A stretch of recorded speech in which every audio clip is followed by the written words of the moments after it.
Jai Hind students, wish you all are so much great at the home and enjoying the study very well. So વિદ્યાર્થી મિત્રો અભિયાન batch ની અંદર આપણે thermodynamics chapter નો અભ્યાસ કરી રહ્યા છે. એક લેક્ચર ઓલરેડી કવર થઈ ચૂક્યો છે જેની અંદર દર્શાવેલી તમામ વસ્તુઓ આશા રાખું છું કે આપ સર્વ વિદ્યાર્થી મિત્રોને સમજ પડી હશે અને અહીંથી આપણે આ થર્મોડાયનેમિક્સ ચેપ્ટરના સેકન્ડ લેક્ચરને જોવાની સમજવાની શરૂઆત કરી દેશું.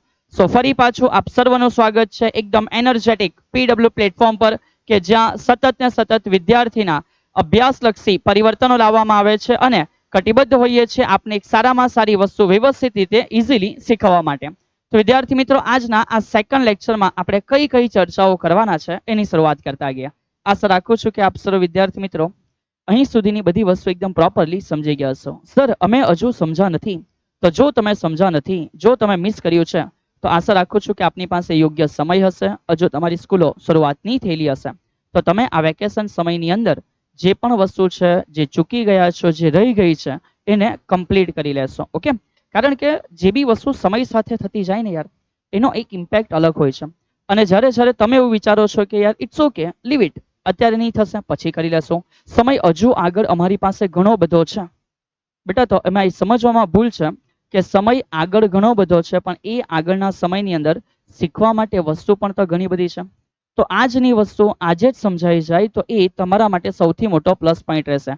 સો આળસ કર્યા સિવાય જે બી વસ્તુ ડેઈલી અપડેટ થાય છે એ વસ્તુને શીખતા જવું, આટલો જો તમે એક ગુણધર્મ ખુદની અંદર વિકસાવી લેશો, બહુ સરળતાથી સાયન્સની અંદર હરેક વસ્તુને શીખવા માટે બી સમય આપી શકશો અને શીખી લીધા પછી ખુદને અપગ્રેડ કરવા માટેનો સમય પણ કાઢી શકશો. પણ જો તમે વસ્તુ ડિલે કરતા જાઓ છો, ડિલે કરતા જાઓ છો, સમજો તમારું સપનું પણ એટલું ડિલે થઈ જશે તમારી મહેનતની સાથે. ઓકે, ચલિए, તો જો તમે જોયું સપનું છે એ દમદાર છે તો ઇન્સાન બી તમે દમદાર છો. જો ઇન્સાન તમે દમદાર છો તો બેટા ખુદના દમને યુટિલાઇઝ કરો યાર. ચલિए, તો શરૂઆત કરતા ગયા આજના ધમાકેદાર લેક્ચરની, થર્મોડાયનેમિક લેક્ચર નંબર 2 કે સર આજના લેક્ચરમાં આપણે શું સમજવાના છે. ઓકે, તો વેરી ફર્સ્ટ સર શું કહે છે સમજો. આપણે જે પહેલો લેક્ચર કર્યો એની અંદર તાપમાન, ઉષ્મા વગેરે વાતો આપણે પૂરી કરી દીધી. Yes sir. તો પહેલા લેક્ચરની અંદર સરે તમને જે પ્રથમ નિયમ છે, ઓકે, એ પ્રથમ નિયમ કમ્પ્લીટલી સમજાવ્યો છે. સર કોનો પ્રથમ નિયમ? તો બેટા થર્મોડાયનેમિક્સનો પ્રથમ નિયમ. પ્રથમ નિયમ પહેલા શૂન્યક્રમનો નિયમ, એ તો બહુ આસાન વસ્તુ છે કે સર જો કોઈ એક તંત્ર અને બીજું તંત્ર, એ બે તંત્રનો કોઈ અન્ય તંત્ર સાથે તાપીય સંતુલન હોય તો કહી શકાય કે આ બે તંત્ર પણ એકબીજા સાથે તાપીય સંતુલનમાં છે. ઇઝી. તો એ નિયમ તો તમને આઈડિયા આવી ગયો છે. થર્મોડાયનેમિકનો જે પ્રથમ નિયમ છે એ આપણે ત્યારે કવર કરેલો અને સર અત્યારે ઇક્વેશન યાદ કરાવી દે છે. સમજો ઇક્વેશન શું છે. તો થર્મોડાયનેમિકના પ્રથમ નિયમ આપણે એવું શીખ્યા છે ઉર્જા સંરક્ષણ પ્રમાણે કે જે પણ અમાઉન્ટ ઓફ બેટા એનર્જી છે, એકચ્યુઅલમાં જે ઉષ્મા છે એ ઉષ્માનું બે અલગ અલગ વસ્તુમાં રૂપાંતરણ થાય છે. પહેલું તો કે કાર્યમાં અને બીજું તો કે બોલ બેટા કોણ? હવે યુ એટલે સ્થિતિ ઉર્જા નથી. અહીં એનો મિનિંગ આંતરિક ઉર્જા છે. બધા વ્યક્તિઓ એ વસ્તુનું ધ્યાન રાખો. સર અમે આંતરિક ઉર્જાને ઈ તરીકે દર્શાવીએ તો તમારું કઈ જાય, મારું કઈ જાય નહીં. ચલીએ, તો સપોઝ તમને એવી ઈચ્છા થાય છે કે સર આંતરિક ઉર્જા છે, અમે એને ડેલ્ટા ઈ કહેશું. ઇટ્સ ઓકે, પણ બધા ધ્યાન રાખજો, આ તમે જે લખો છો એ યાંત્રિક ઉર્જા નથી. એને આપણે કમ્પ્લીટલી સમજ્યા છે કે કયા પ્રકારની ઉર્જા છે. તો બેટા એ આંતરિક ઉર્જા છે. ઓકે, ચલીએ, તો પહેલો નિયમ તમને કમ્પ્લીટલી શીખવામાં આવ્યો છે. ત્યાર પછી આજે શું કરીશું? તો આજે આપણે જે પણ પ્રથમ નિયમ પછી અલગ અલગ થર્મોડાયનેમિક પ્રક્રિયાઓ છે. સર કઈ પ્રક્રિયા? સર ડિટેલમાં બધી વસ્તુ સમજાવશે. એ દરેક પ્રક્રિયામાં જે કાર્ય છે, ઓકે, એ કાર્યનું સમીકરણ આજે આપણે કમ્પ્લીટ કરવાના છે. ઇમ્પોર્ટન્ટ વસ્તુ સર કહે છે કે આજના લેક્ચરમાં 5 માર્કની 2 થિયરીઓ તમને કરાવવામાં આવશે. મને આઈડિયા છે કે પૂછાઈ શકે છે, સમજ, પણ વિદ્યાર્થી મિત્રો એને 3 માર્કમાં બી જો કન્વર્ટ કરવા માંગો તો 3 માર્કમાં બી પૂછી શકાય છે. જો એમાં થોડું એડ ઓન કરી દેવું તો એ થિયરી 5 માર્ક તરીકે પણ આવી શકે છે. સો ધ્યાન રાખજો, ઇમ્પોર્ટન્ટ વસ્તુ આજના લેક્ચરની જે થવા જઈ રહી છે શું છે તો કે ભાઈ આ જે ઇમ્પોર્ટન્ટ થિયરી જોવાના છે. ઓકે, અને એ જે ઇમ્પોર્ટન્ટ થિયરી હશે થઈ શકે તમારી આવનારી એક્ઝામમાં તમને 5 માર્ક માટે પણ જોવા મળી શકે. સર આ કઈ ઇમ્પોર્ટન્ટ થિયરીઓ છે? ચેપ્ટરમાં આવશે એટલે ધીમે ધીમે સર અત્યારે લેક્ચરમાં કરાવવાના છે. સમતાપી પ્રક્રિયા માટે કાર્યનું સમીકરણ, સમોષ્મી પ્રક્રિયા માટે કાર્યનું સમીકરણ, આ બે ઇમ્પોર્ટન્ટ થિયરીઓ છે અને તમારે એ કાર્યના સમીકરણને બેટા ડિરાઈવ કરવાનો હોય છે. ઓકે, તો આ બંને 5 માર્કની અગત્યની થિયરી આજના લેક્ચરમાં આપણે જોવાના છે. અને એ થઈ જાય ત્યાર પછી આજે આપણે થોડા લિટલ MCQ નો પણ પ્રયત્ન કરીશું. તો સર ઉદાહરણ અને સ્વાધ્યાય, તો સર તમને કહે છે ઉદાહરણ અને સ્વાધ્યાય આના પછીનો જે લેક્ચર આવવાનો છે એની અંદર તમને કાર્નોટ ચક્ર આખું શીખવા મળશે, જે 5 માર્ક તરીકેની થિયરી છે, અને એની સાથે સાથે જે સ્વાધ્યાયના દાખલા છે એ કરશો. ઉદાહરણ સર નહીં કરાવશે, કેમ? બીકોઝ સર મજબૂર છે બેટા, ઉદાહરણ છે જ નથી યાર. ઓકે, સો ઇટ્સ ઓકે, હરેક દાખલાને આપણે ક્લિયર કરી લેશું વિદ્યાર્થી મિત્ર, વિધાઉટ સ્કીપ હરેક દાખલા આપણે કમ્પ્લીટ કરશું. અને એવું લાગે કે કોઈ નોર્મલ છે તો જ સર તમને આપશે કે ભાઈ તમે બી એને ખુદ પ્રયત્ન કરીને કરી શકો છો. ચલીએ, તો જો અહીંયા સુધી ક્લિયર છો તો આપણે શરૂઆત કરશું. વેરી ફર્સ્ટ એક લિટલ રિવિઝન. બહુ ધ્યાનથી આ રિવિઝન સમજો, કારણ કે આના પછી સર તમને 2 થી 3 નાના એમસીક્યુ પૂછવાના છે. આશા રાખીશ કે તમને આવડતા હશે. ઓકે, ચલીએ, તો જે ક્વેશ્ચન છે એ શું છે? ક્વેશ્ચન છે થર્મોડાયનેમિક પ્રક્રિયાઓ જણાવો. ચલીએ, તો ભાઈ બહુ સિમ્પલ વસ્તુ છે. વેરી ફર્સ્ટ સર અમે જે પહેલી પ્રક્રિયા જાણીએ છીએ એ છે સમતાપી પ્રક્રિયા. ઓકે, એવી પ્રક્રિયા કે જેમાં કોણ અચળ રહેશે? તો બેટા એવી પ્રક્રિયા કે જેમાં તમે જાણો છો કે તાપમાન કેવું રહેશે? અચળ. અને જો તાપમાન અચળ હોય તો તમને બીજું પણ આઈડિયા આવી ગયો હશે કે સર પીવી બરાબર અમે એવું લખી શકીએ કે આ શું હશે? અચળ. હા કે ના? બોયલનો નિયમ જો તમને કમ્પ્લીટલી યાદ હશે તો. ઠીક છે, આગળ વધીએ. સમતાપી પ્રક્રિયા પછી નંબર 2 બીજી કઈ પ્રક્રિયા છે? તો એ છે સમોષ્મી પ્રક્રિયા. સર સમોસા બનાવવાની પ્રક્રિયા. હા બેટા, સરને સમોસા ભાવે છે, સરે કાલે જ ખાધા છે, તમને ભાવતો હોય તો તમે પણ ખાઈ શકો છો. તો સમોષ્મી પ્રક્રિયા એટલે સમોસા બનાવવાની પ્રક્રિયા નહીં, એવી પ્રક્રિયા કે જેમાં તંત્ર અને પરિસર, સર સમજ નહીં પડી તો માન બેટા પેન છે એની ઇનર પોર્શન આખું એક તંત્ર છે, તો બહાર જે વાતાવરણ છે એના કોન્ટેક્ટમાં છે તો એને એનો પરિસર કહેવાય. તો જે તંત્ર અને પરિસર વચ્ચે ઉષ્માનો વિનિમય નહીં થાય, કોઈ પ્રકારની ઉષ્માની આપ લે નહીં થાય, તો આનો મિનિંગ કે આની અંદર ક્યુ અચળ. બેટા ક્યુ નો મિનિંગ સમજ પડે છે ને? ક્યુ એટલે ઉષ્મા છે. તો જો ક્યુ અચળ હોય તો એ પ્રકારની પ્રક્રિયાને સમોષ્મી પ્રક્રિયા કહેવાય. સર એના માટે તમને એક વસ્તુ આપે છે કે એમાં પીવી રેસ ટુ ગેમા બરાબર અચળ હશે. બેટાને બહુ શાંતિથી સમજો કે જેવી રીતે આપણે એવું સમજતા છે કે સમતાપી પ્રક્રિયા માટે પીવી બરાબર શું હોય છે? અચળ. એવી રીતે સમોષ્મી પ્રક્રિયા માટે જે રિઝલ્ટ છે એવું કહે છે કે પીવી રેસ ટુ ગેમા બરાબર અચળ છે. હવે ઘણા નહીં ક્વેશ્ચન થશે કે સર ગેમા એટલે શું? તો સર લખી રાખે છે કે ભાઈ ગેમા એટલે ધ્યાન રાખજો, ગેમાનો મિનિંગ એવો થશે કે સીપી અપોન શું હશે? સીવી. સર સીપી અને સીવી કોણ છે? તો કે તમે કેમેસ્ટ્રીમાં તો ભણ્યા છો, છતાં સર એકવાર રિપીટ કરાવે છે. અચળ દબાણે મોલર વિશિષ્ટ ઉષ્માધારિતા અને અચળ કદે મોલર વિશિષ્ટ ઉષ્માધારિતા. ઠીક છે, આપણે આ વસ્તુને ઇન ડિટેલ આના પછીનું જે ચેપ્ટર છે એમાં સમજવા પ્રયત્ન કરીશું, કારણ કે એમાં ઉર્જા સમવિભાજનનો નિયમ છે બેટા. એવું નથી કે આપણે નથી જોવાના, એ ઉર્જા સમવિભાજન ઇન ડિટેલ આના પછીના ચેપ્ટરમાં આપણે સમગ્રપણે આખું ચર્ચામાં લઈ લેશું. ઓકે, ચલીએ આગળ વધીએ. સમોષ્મી પ્રક્રિયા પછી શું છે? તો સમોષ્મી પ્રક્રિયા પછી નંબર 3 જે નામ છે બેટા એ છે સમદાબી પ્રક્રિયા. ઓકે, તો જે સમદાબી પ્રક્રિયા છે સિમ્પલ વસ્તુ છે કે સર એમાં દબાણ કેવું થઈ જશે? અચળ થઈ જશે, કોઈ ના નથી. ત્યાર પછી નંબર 4 સમદાબી પ્રક્રિયા પછી જે પ્રક્રિયા છે એ છે સમકદ પ્રક્રિયા. તો આનો મિનિંગ એવો હશે કે એમાં કદ કેવું થઈ જશે? અચળ થઈ જશે. અને ત્યાર પછી નંબર 5 સર પતી નહીં ગયો? ના બેટા, આના પછી જે છે એ છે ચક્રીય પ્રક્રિયા. ઓકે, સો જે ચક્રીય પ્રક્રિયા છે સર એમાં કોણ અચળ? એમાં અચળ કોઈ નથી. એમાં જ્યાં તમે પ્રારંભથી શરૂઆત કરો છો તો તબક્કાવાર ઘણી બધી પ્રક્રિયાઓ કરીને ફરી પાછું એ સ્પોટ ઉપર જાઓ છો, એટલે કે એ પોઝિશન ઉપર જાઓ છો. તો ચક્રીય પ્રક્રિયામાં શું હોય? તો કે એમાં જે પ્રારંભ અને અંતિમ અવસ્થા સમાન. આમાં પ્રારંભ અને અંતિમ શું હશે? તો કે પ્રારંભ અને અંતિમ જે અવસ્થા છે એ અવસ્થા કેવી હશે? સમાન હશે.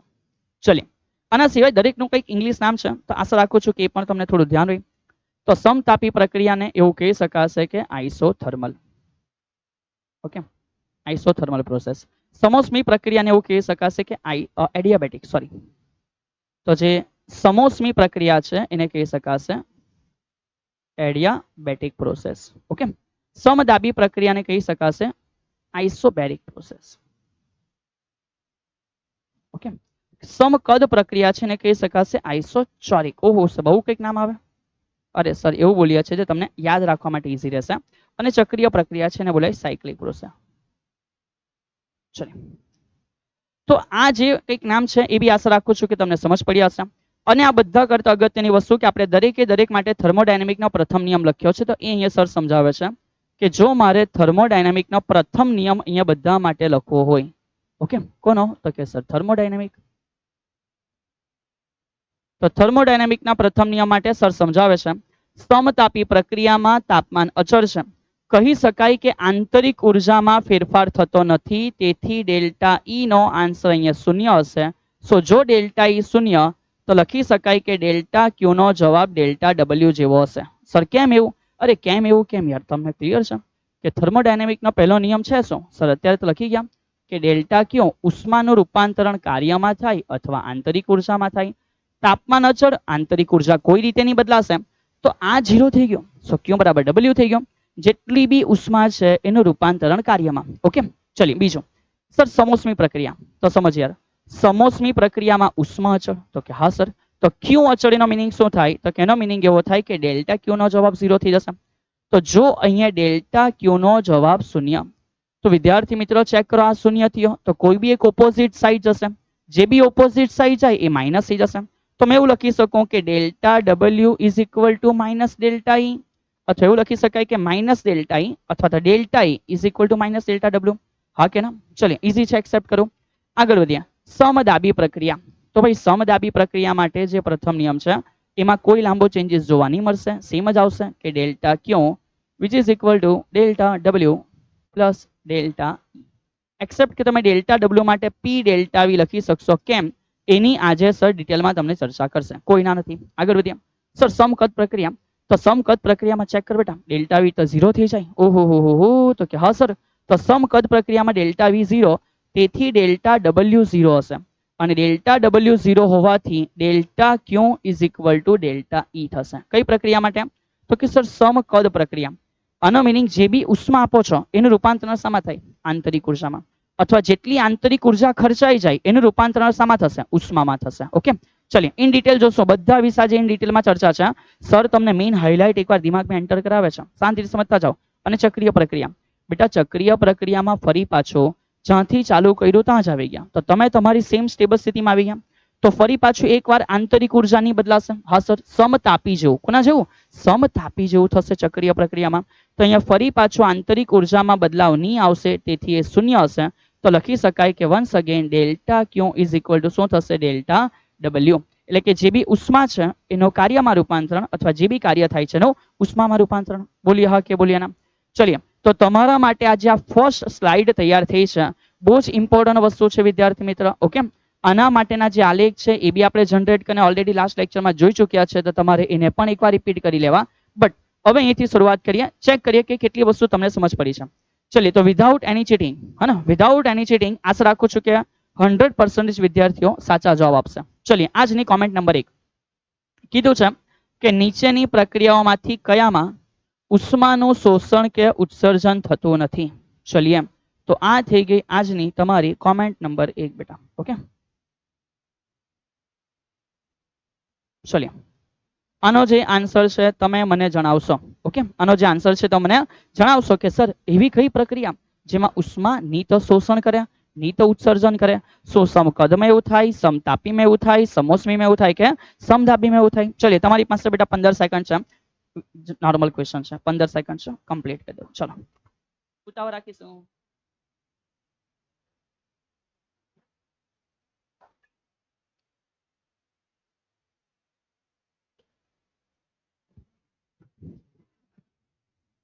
મે બી તમે ક્લિયર કરી ચૂક્યો હશે. આગળ વધીએ. બસ સર એક જ ક્વેશ્ચન? અરે ના યાર. ચલિए.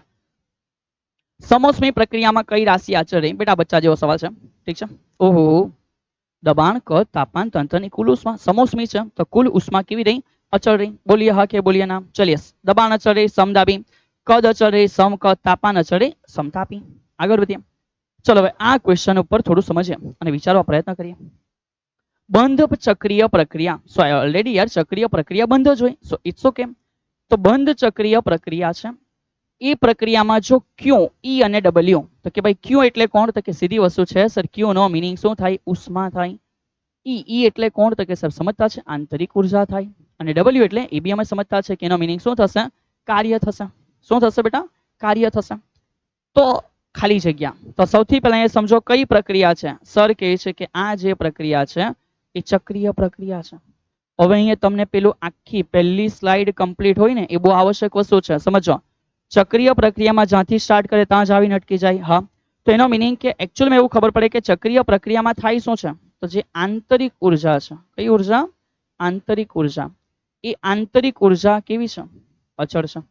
સો જો આંતરિક ઉર્જા અચળ છે, મીનિંગ સર એવું કહી શકે કે જે ડેલ્ટા ઈ છે એનો જવાબ કેટલો હશે?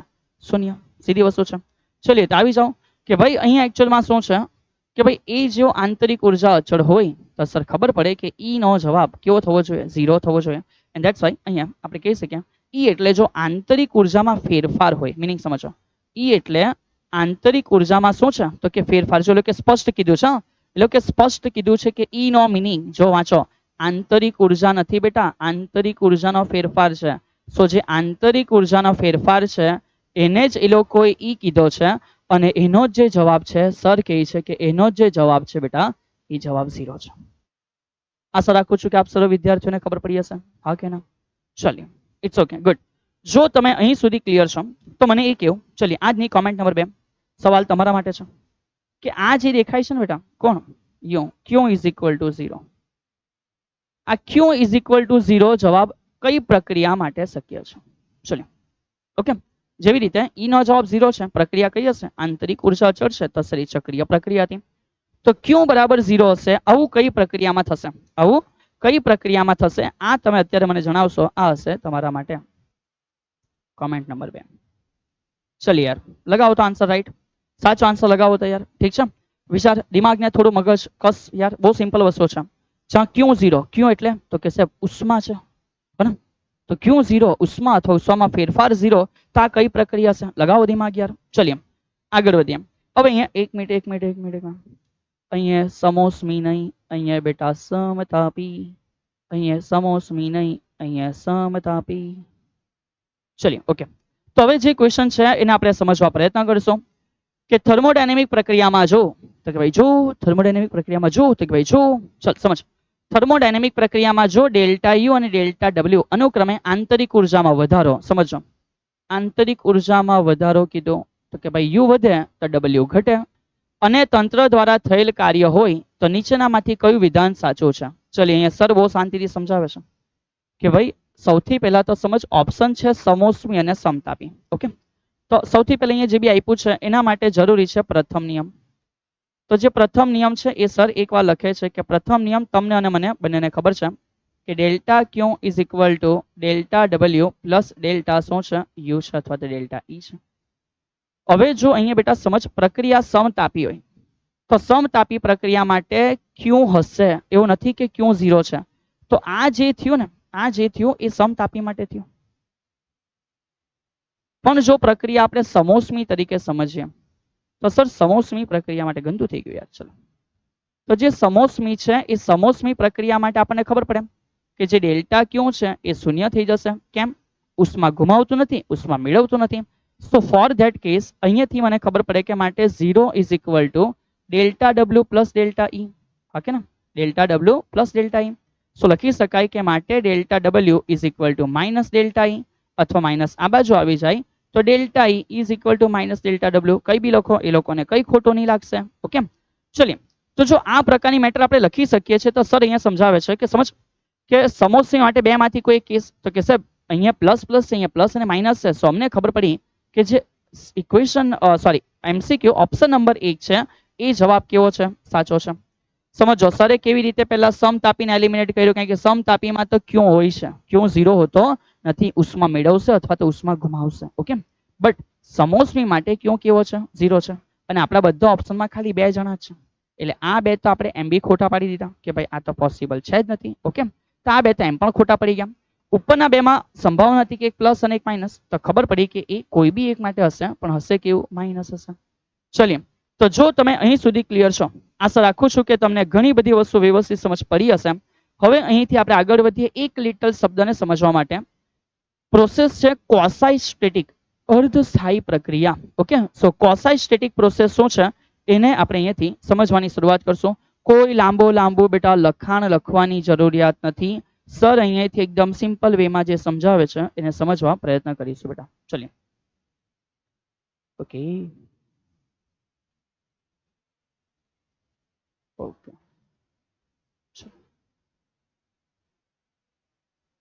ચલો, તો માનો કે આપણી પાસે એક સિલિન્ડર છે. ઓકે, એઝ્યુમ કરો કે આપણી પાસે એક શું છે? સિલિન્ડર છે. આ જે સિલિન્ડર છે એની ઉપર આપણે એક પિસ્ટન જેવી રચના ગોઠવી દઈએ. તો સિલિન્ડરની ઉપર માનો કે આપણે એક પિસ્ટન જેવી રચના છે એ ગોઠવી દઈએ તો માનો આ અંદર આપણે એક પિસ્ટન જેવી રચના ગોઠવેલી છે. સર અને કંઈ કલર પૂરો નહીં, ચલીએ કલર પૂરાઈ ગયો. તો માનો યાર આપણી પાસે એક આ રીતે પિસ્ટન સિલિન્ડર રચના છે. ચલીએ તો આ જે પિસ્ટન છે, હવે સમજો સર શું કહે છે, આની અંદર આપણે કંઈક વાયુ ભરેલો છે. આની અંદર આપણે કંઈક શું ભર્યો? વાયુ ભર્યો. તો સર કહે છે સમજો યાર કે કંઈક આપણે વાયુ ભર્યો છે. સર વાયુનો કલર કેવો લઈએ? તો વાયુનો કલર એવો લઈએ જે તમને ગમે યાર. ચલીએ તો માનો યાર આ અંદર ભરવામાં આવેલો શું છે? વાયુ છે. ઓકે ઓકે સર, અમે સમજી ગયા કે આ અંદર ભરવામાં આવેલો શું છે? વાયુ છે. ચલીએ તો અંદર એક વાયુ ભરેલો છે. સમજ ઉપર બેટા પિસ્ટન છે. હવે સર શું કરે છે? તો હવે સર એક કામ કરે છે કે આ જે પિસ્ટન છે, આ જે પિસ્ટન છે, તો માનો બેટા એ પિસ્ટન આપણે શું કરીએ તો એ જે પિસ્ટન છે એને આપણે ઉપરથી નીચે ધીમે ધીમે કમ્પ્રેસ કરીએ. ઉપરથી નીચે ધીમે ધીમે શું કરીએ? કમ્પ્રેસ કરીએ. સમજ બેટા સર શું કહે છે? તો સર જેટલું બી પિસ્ટન બેટા ક્યાં લાવે? નીચે લાવે. સમજ તો જેટલું બી નીચે લાવે એટલો વાયુ દબાય કે નહીં દબાય? બોલ હા કે ના? બોલ હા કે ના બેટા? જો પિસ્ટન ધીમે ધીમે નીચે આવે છે તો કે હા સર વાયુ દબાય છે. સર પિસ્ટન બહાર આવી ગયો. It's okay. તો સમજ પિસ્ટન જેમ જેમ નીચે આવે તેમ તેમ વાયુ શું થાય છે? દબાઈ રહ્યો છે. બોલીએ હા કે બોલીએ ના? હા. અને સેમ સમજ બેટા કદાચ પિસ્ટન ઉપર જાય તો વાયુ ધીમે ધીમે અપ સાઈડ જઈ રહ્યો છે. તો અહીંયા જે સર સમજાવવા માંગે છે સમજ કે જો અચાનક મેં આ પ્રક્રિયાને ઉપરથી ક્યાં લઈ આવવા? નીચે, તો અચાનક અંદર બેટા અસંતુલન સર્જાશે. શું સર્જાશે? અસંતુલન. પણ આ જ પ્રોસેસ સર એવી રીતે કરે છે સમજ છે. સર એમ કહે છે કે માન યાર આ વસ્તુને મેં અત્યંત ધીમે ધીમે ધીમે નીચે લાવું તો મેં એવું કહી શકું કે જો અત્યંત ધીમે આ પ્રોસેસ થઈ રહી છે ને તો દરેક તબક્કે અંદર કદાચ સમતુલન હશે. થોડું ઇમેજિન કર. દરેક તબક્કે અંદર સમતુલન એટલે દબાણ વગેરે એવું બધું, તાપમાન એવું બધું બદલાઈ રહ્યું નથી. અત્યંત ધીમે ધીમે કરવામાં આવેલી પ્રક્રિયા છે. તો મારે એકચ્યુઅલમાં સમજ આ વાયુને દબાવવાનો છે, પણ જો મેં એક સાથે એમ કમ્પ્રેસ કરી દેવા તો વધારે પડતું દબાઈ જવાના કારણે એનો અચાનક ટેમ્પરેચર ઇન્ક્રીઝ થઈ જશે. તો જો ટેમ્પરેચર ઇન્ક્રીઝ થઈ ગયું તો આપણે એવું નહીં કહી શકીએ કે સમતુલન છે. કેમ? સંતુલન ક્યારે રહેશે? જ્યારે રાશિઓ અચળ રહેશે, તાપમાન, દબાણ વગેરે વગેરે. તો સર કહે છે કે જો આને અત્યંત ધીમે નીચે લાવીશું તો આપણે એવું કહી શકીએ કે દરેક તબક્કા ઉપર તાપમાન, દબાણ સમતુલનમાં હશે. હા કે ના? તો ત્યારે એવી પ્રક્રિયાને એવું કહી શકાય કે કયા પ્રકારની પ્રક્રિયા છે બેટા? ક્વોસાઇસ્ટેટિક. સો સર અહીંયા જે કહે છે સમજો કે ક્વોસાઇસ્ટેટિક પ્રક્રિયાનો એ મિનિંગ થાય છે અત્યંત કેવી? અત્યંત ધીમી પ્રક્રિયા. આશા રાખું છું કે તમને મેં જે સમજાવવા માંગુ છું એ અહીંયા હાઇલાઇટ થઈ ગયો હશે. જરૂરી નથી કે આને તમે એકદમ જ મતલબ કે લાઈન બાય લાઈન ગોખો. સિમ્પલ સમજવાની વસ્તુ છે. એકદમ ધીમે ધીમે હર સ્ટેજ ઉપર આવશે તો દબાણ અને તાપમાન ને સમતુલનમાં થવાનો એક સમય મળશે સૂક્ષ્મ, કે જે સમય પ્રમાણે હર વખતે સમતુલનમાં રહેશે. ઠીક છે? તો અત્યંત ધીમી પ્રક્રિયા છે. ચલિए તો જો તમે આ ક્લિયર કરી લીધું કે અત્યંત ધીમી પ્રક્રિયાને શું કહેવાય? ક્વોસાઇસ્ટેટિક પ્રક્રિયા. તો આનો મિનિંગ શું છે? આનો મિનિંગ એ છે કે જેના દરેક તબક્કે શું હશે? તો કે જેના દરેક તબક્કે સમતુલન હશે.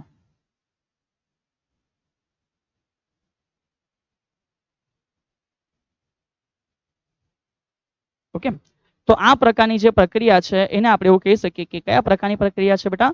ક્વોસાઇસ્ટેટિક પ્રક્રિયા છે. ચલીએ તો જો ક્વોસાઇસ્ટેટિક પ્રક્રિયા વિશે તમને અંદાજો આવી ગયો તો આપણે અહીંથી આગળ વધીશું કે સર હવે આપણે શું કરવાના. ચલીએ તો જેની તમે અને મેં રાહ જોઈ રહ્યા છે કે 5 માર્કની ઇમ્પોર્ટન્ટ થિયરીઓ વિદ્યાર્થી મિત્ર, તો એની અહીંયાથી શરૂઆત કરશો. સર શરૂઆત કરવા પહેલા તમને થોડી નાની લિટલ ઇન્ફોર્મેશન આપવા માંગે છે. કઈ પ્રક્રિયા વિશે? તો સમજો પ્રક્રિયા વિશે તો નહીં, પણ સર કહે છે થોડું મેથ્સ જે અહીંયાથી જરૂરી છે. ચલીએ વિદ્યાર્થી મિત્રો, અમુક મેથ્સની જરૂર પડવાની છે. તો સર તમને એકવાર અહીંયાથી રિમાઇન્ડ કરાવી દે છે કે કયું મેથ્સ છે. અહીંયા આપણને જરૂર પડશે સંકલનની. અહીંયા આપણને જે જરૂર પડવાની છે, કોની જરૂર પડવાની છે? સંકલનની. તો સંકલનનો સૌથી પહેલો કોમન નિયમ જે સર તમને કહે છે કે સંકલનમાં જો x ની 4 ઘાત હોય ઇન્ટુ dx હોય તો બહુ સિમ્પલ વસ્તુ છે સર કે 4 માં 1 નો વધારો, ઉપર 5 અને નીચે પણ કેટલા આવી જાય? 5. તો સિમિલર સમજ બેટા સર એવું કહે છે કે માન બેટા અહીંયા જો સર તમને સમજાવતી વખત એવું કહેશે કે ધારો યાર કે અહીંયા v લખેલું છે. શું લખેલું છે? v. અને અહીંયા dv છે. તો v ની કેટલી ઘાત છે? 1. તો એનો મિનિંગ કે 2 ઘાત થઈ જશે અને ઉપર 2 તો નીચે બી 2. તો માન કદાચ સમજતી વખતે v ની ગેમા ઘાત આવી, સમજતી વખતે v ની ગેમા ઘાત આવે તો તમે લખી શકવા જોઈએ કે v ની જે ગેમા ઘાત છે એમાં 1 નો વધારો અને જે ઉપર છે એ ક્યાં આવે? નીચે. હા કે ના? સર તમને સમજાવી રહ્યા છે કે આવા બધા પ્રોસેસ હવે આવી રહેવાના છે. જો તમે આ ક્લિયર કર્યું તો સર બીજી વસ્તુ સમજાવે છે. કે પહેલો નિયમ તો તમને કામ આવશે, પણ સાથે સાથે બીજી વસ્તુ, જો સંકલનમાં 1/v ઇન્ટુ ડીવી આવું કંઈક દેખાય છે, તો આનો મિનિંગ સમજજો. અહીંયા ઘાતનો નિયમ નહીં પડાશે બેટા, આ થોડી અલગ વસ્તુ છે જે સર કહે છે, ધ્યાન રાખજો. 1/v માં ઘાતનો નિયમ નથી પડાવવાનો. અહીંયા 1/v જે છે એનો જવાબ આવશે lnv. શું જવાબ આવશે? lnv. એને આપણે લોગમાં બી કન્વર્ટ કરી શકીએ છીએ, બટ ઇટ્સ ઓકે. અત્યારે ધ્યાન રાખજો કે આ જે જવાબ છે એ શું છે? lnv છે. ચલીએ, એના જ ઉદાહરણ માટે સર એક વસ્તુ નાની સમજાવે છે કે માનો અનાજ માટે કદાચ એવું હશે કે સંકલન 1/v ઇન્ટુ ડીવી, માનો એના માટે લિમિટ હશે v1 થી v2, એટલે કે કંઈક v બદલાય છે v1 થી v2, તો પહેલું જવાબ શું આવે? તો કે સર જવાબ આવે lnv. હે ને? પણ લિમિટ હોય તો આપણે એ પણ શીખ્યા છે કે લિમિટ મૂકવાની, ઉપરની લિમિટ ઉપર હોય અને નીચેની લિમિટ નીચે હોય. તો સર પછી જ્યારે ln v ના બદલે v2 લખશે અને માઇનસ ln v ના બદલે v1 લખે, તો તમને ખબર પડવું જોઈએ કે આ લિમિટ છોડેલી છે. અને જ્યારે બેટા લોગ કે ln માં બાદબાકી હોય તેને ભાગાકાર કહેવાય. તો સર અને ln v2 by ln v2 by v1 આ મુજબ લખે તો તમને સમજ પડવી જોઈએ. ઓકે, તો આ એ સ્ટેપ છે કે જે મેથેમેટિકલી આપણે ઘણું બધું સમજવા પ્રયત્ન કર્યો છે, મારી કોઈ ના નથી બેટા. ઓકે, પણ એ મેથ્સનું એકવાર નાનું રિવિઝન કરાયું કે આ થિયરી કરતી વખતે આ સંકલનના સ્ટેપ તમને લોકોને થિયરીમાં આવવાના છે, તો તમને આવડે એ જરૂરી વસ્તુ છે. ચલીએ, હવે આપણે આવી ગયા થિયરી પર. સમજો બેટા, થિયરી શું કીધી છે? થિયરી ઇમ્પોર્ટન્ટ છે. સર કહે છે ને આ 3 માર્ક તરીકે અથવા તો 5 માર્ક તરીકે આવી શકે છે, તો દરેક વિદ્યાર્થીએ એ વસ્તુની કાળજી રાખવી. સો આ જે છે એ ઇમ્પોર્ટન્ટ ક્વેશ્ચન છે. 3 માર્કમાં પણ થઈ શકે છે અથવા પૂછી શકાય કેટલા માર્ક તરીકે? 5 માર્ક તરીકે. ચાલો, સવાલ શું છે સૌથી પહેલા જોઈએ. એકદમ વ્યવસ્થિત લખીશું કે જેથી તમારી નોટમાં બી એકદમ ક્લિયર લખાય અને તમને એક્ઝામમાં બી લખવામાં તકલીફ નહીં પડે. સૌથી પહેલું કીધું છે કે સમતાપી પ્રક્રિયામાં આદર્શ વાયુના વિસ્તરણ દરમિયાન થતું કાર્ય મેળવો. બધી વસ્તુ વ્યવસ્થિત લખીએ. ચલીએ, તો સૌથી પહેલા શરૂઆત કરીએ. કઈ પ્રક્રિયા છે? સર કીધું છે કે સમતાપી પ્રક્રિયા. ચલીએ, તો જો સમતાપી પ્રક્રિયા કીધું હોય તો આપણે એના માટે સૌથી પહેલા એક સેન્ટેન્સ લખશું. સાહેબ શું? તો કે એની વ્યાખ્યા લખી દઈએ. લખતા જશો કે જે પ્રક્રિયામાં તંત્રનું તાપમાન અચળ રહેતું હોય તે પ્રક્રિયાને શું કહેવામાં આવે છે? તો કે સર તે પ્રક્રિયાને સમતાપી પ્રક્રિયા કહેવામાં આવે છે. ચલિए, તો આ તો આપણા માટે ક્લિયર છે. તો કે હા સાહેબ, વ્યાખ્યા તો બહુ સિમ્પલ વસ્તુ છે. જે પ્રક્રિયા માટે તાપમાન કેવું છે? અચળ, એને એવું કહેવાનું કે સમતાપી પ્રક્રિયા છે. હવે સમજ, એ સમતાપી પ્રક્રિયામાં આદર્શ વાયુ સુધી જવા પહેલા તમને એક નિયમ ખબર છે જેને તમે બોઇલનો નિયમ કીધેલો છે, તો એને પણ આપણે એન્ટર કરીએ. સમજો, આપણને શું ખબર છે? તો સર અમને સમતાપી માટે એવું ખબર છે કે બોઇલના નિયમ અનુસાર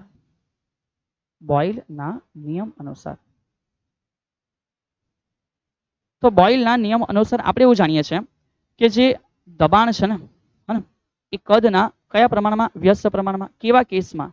જ્યારે તાપમાન કેવું હોય? અચળ હોય. સો તેથી હવે આપણે એવું લખી શકીએ કે માટે જે પીવી હશે ને એ પીવી વેરીઝેસ આપણે શું લખી શકીએ? એટલે કે પીવી બરાબર વેરીઝેસ કાઢી નાખો તો પીવી બરાબર આપણે એવું લખી શકીએ કે પીવી બરાબર શું થઈ જશે? અચળ થઈ જશે. તો આશા રાખું છું કે આ તો તમને બધાને એકદમ ક્લિયર હશે કે હા સર પીવી બરાબર અચળ લખાય. અને એ જો ક્લિયર છે તો તમે જાણો છો કે આટલી વસ્તુ પર ખાલી અટકવાનું નથી. આના આધારે આપણને એ પણ ખબર છે કે આદર્શ વાયુ સમીકરણ. ઓકે, તો જે આદર્શ વાયુ સમીકરણ છે એ પણ આપણે જાણીએ છીએ કે સર અહીંયાથી જ એ વસ્તુ અમે પણ સમજાય છે કે પીવી ઇઝ ઇક્વલ ટુ શું આવશે? Mu RT. તો આશા રાખું છું કે આટલી જે મેં પ્રારંભિક કંઈક શરૂઆત કરી છે એ તમને બધાને એકદમ વ્યવસ્થિત આઈડિયા આવી હશે. હા કે ના યાર? ચલીએ, તો આટલી વસ્તુ તો આપણે ક્લિયર કરી લીધી. ચલીએ, એમાં કોઈ ના નથી. મી બી કદાચ કલર થોડો હાઇલાઇટેડ લઈ લઈએ તો વધારે સારું પડશે. ચલીએ, તો આ જે છે એ આપણને લોકોને ક્લિયર થઈ ગયો હશે. એમાં આપણને લગભગ કોઈ તકલીફ નહીં હશે. હવે અહીંયાથી આપણે શરૂઆત કરશું કે આપણે એવી એક પ્રક્રિયા કરવાના. સમજો બેટા, કોઈ એવી પ્રક્રિયા છે કે જે પ્રક્રિયામાં તાપમાન અચળ છે. તો અહીંયાથી આપણે થોડું આગળ વધીશું. આપણે કાર્યનું સમીકરણ લાવવાનું છે. તો સર અહીંયા જે કેસ લઈ છે એ સમજો. ધારો કે કોઈ પ્રક્રિયા દરમિયાન સર શું લખે છે એ બહુ વ્યવસ્થિત સમજો. આ રીતે જ નોટમાં લખશો તો ઈઝી રહેશે. ધારો કે કોઈ પ્રક્રિયા દરમિયાન આપણે લઈ લઈએ છીએ પ્રારંભિક અવસ્થા. શું લઈ લઈએ છીએ? પ્રારંભિક અવસ્થા. તો માનો યાર પ્રારંભિક અવસ્થા શું છે? તો ધારો કે જે પ્રારંભિક અવસ્થા છે આપણે લખીએ કે P1 V1 અને T. ઓકે સર T1 નહીં લખવાના? ના બેટા, કેમ? તાપમાન બદલાશે નહીં, એ અચળ છે. સો મેં એને ખાલી T લખું છું. તો P1 V1 અને સર શું લખ્યું છે? T. તો એવી રીતે સેમ સમજો કે પ્રારંભિક અવસ્થા પછી એ કોઈક પરિસ્થિતિમાંથી બદલાયું બેટા, તો સમજો એના માટે સર એવું લખે છે કે માનો કે કંઈક અંતિમ અવસ્થા છે. ઓકે અને એ અંતિમ અવસ્થા છે કે જેની અંદર ફરી પાછું કંઈક હશે. તો સર એવું લખે છે કે P2 V2 અને T. અહીંયા સુધી સમજ પડી? સર શું કહે છે? નહીં સમજ પડી. ઇન ડિટેલ સમજાવું છું. પહેલા આટલું જે છે એ ઇનિશિયલ ફોર્મેશન છે થિયરીને શરૂઆત કરવા પહેલા. ચલે તો સર અહીંયાથી કન્ટિન્યુ કરે છે કે એકચ્યુઅલમાં સર શું કહેવા માંગે છે. ચલીએ બેટા બહુ શાંતિથી સમજશું કે સર શું કહેવા માંગે છે. માનો કે યાર આપણી પાસે ફરી પાછો કોઈ એક એવી પિસ્ટન સિલિન્ડર રચના છે. કેવી રચના છે? પિસ્ટન સિલિન્ડર રચના છે. ચલીએ ઓકે સર અમે સમજી ગયા કે પિસ્ટન સિલિન્ડર રચના છે. ચલીએ તો માનો યાર એવી કોઈ પિસ્ટન સિલિન્ડર રચના અહીં આપણે લોકોએ સેટ કરેલી છે. યાર આ કલર પૂરીના મગજમારી વધારે છે. ચલીએ તો આ પિસ્ટન સિલિન્ડર રચના છે એમાં આપણી પાસે બેટા વાયુ ભરેલો છે. ઓકે ચલીએ તો આનો મિનિંગ સમજો. આનો મિનિંગ એવો છે કે આપણે એવું સમજીએ કે માનો એક પ્રારંભિક અવસ્થા છે તો આપણે એની અવસ્થા લઈ લઈએ કે આ જે જગ્યા છે એને આપણે કહી દઈએ કે આ પ્રારંભિક છે. શું છે? પ્રારંભિક છે. તો આનો મિનિંગ એવો થાય કે અહીંયા દબાણ P1 હશે, કદ V1 હશે અને ટેમ્પરેચર T છે. હવે આપણે શું કરવાના સમજો. આપણે અત્યંત ધીમે ધીમે એવી રીતે પ્રોસેસ કરશું કે જેથી માનો પિસ્ટન નીચે આવે છે બેટા, એકદમ ધીમે ધીમે નીચે આવે છે. ટેમ્પરેચરમાં ફેરફાર થવો નહીં જોઈએ. Sir is it possible? Possible બેટા, જો તમે એકદમ ધીમે ધીમે પ્રોસેસ કરો છો તો માન સર શું કહે છે કે અહીંયાથી આપણે પ્રોસેસ કરતા કરતા કોઈ આવી અવસ્થામાં આવી ગયા અને માનો કે આ જે પ્રોસેસ અથવા તો આ જે અવસ્થા છે અંતિમ જગ્યા છે, તો ડેફિનેટલી તમને ખબર પડે કે સર પિસ્ટન તો ઉપરથી નીચે આવવાનું. હા બેટા, પિસ્ટન ઉપરથી ક્યાં આવવાનું? નીચે. તો પિસ્ટન જ્યારે ઉપરથી નીચે આવશે તો તમને ખબર પડશે કે સર પ્રારંભિક અવસ્થામાંથી પિસ્ટન જ્યારે નીચે આવી જાય તો ડેફિનેટલી સર દબાણ તો વધી ગયેલું હશે તો માનો P2 હશે. સર કદ ઘટી ગયું હશે તો માનો V2 હશે. પણ ટેમ્પરેચર અચળ રાખવાનું છે કારણ કે અહીંયા જે પ્રક્રિયા આપણે કરવાના છે એ સમતાપી પ્રક્રિયા કરવાના છે. હોપ સો સર જે કહેવા માંગે છે તમને સમજ પડી હશે કે એકદમ ધીમે ધીમે પિસ્ટન નીચે લાવતા જાઓ કે જેથી ટેમ્પરેચર અચળ રહેશે, દબાણ નીચે આવવાથી વધ્યું અને કદ શું થયું? ઘટ્યું. P varies 1/V. Hope so you clear. ચલીએ કોઈને ઈચ્છા થાય કે સર અમારે જો આના માટે એક આલેખ બનાવવો હોય તો ચલીએ તો એ આલેખ બી આપણે જનરેટ કરી દઈએ. ચલીએ કોઈને એવું થાય નહીં, દરેકને એવું થવું જોઈએ. ઓ ભાઈ હલો, કોઈને એવું થાય નહીં, દરેકને એવું થવું જોઈએ ભાઈ. ચલીએ સમજ્યા? ઓકે ચલો તમારો આ બાજુ આપણે એક આલેખ છે એ બનાવવાની તૈયારી કરી રહ્યા છે. સર શાનો આલેખ છે? ચલીએ જે આલેખ છે એ સમજાવે છે સર. ચલીએ સીધા હો રહો ભાઈ. ચલીએ તો આલેખમાં આપણે એવું કહીએ કે માનો કે આ બાજુ P છે એટલે કે દબાણ વર્સિસ આ બાજુ V છે એટલે કે કોણ છે? તો કે કદ. પહેલું કોણ છે? પહેલામાં દબાણ ઓછું કદ વધારે. તો પહેલામાં દબાણ ઓછું કદ વધારે મતલબ કે આ બાજુ આવી ગયા. ઓહો આ તો ઊંધું થઈ ગયું. પછી તો કે દબાણ કદ ઘટી ગયું, દબાણ વધી ગયું. ઓકે ઇટ્સ ઓકે, પોસિબલ છે, કોઈ વાંધો નહીં. તો માનો બેટા આ જે છે હે આ જે છે ને આપણે કહી દઈએ કે આ ઇનિશિયલ છે.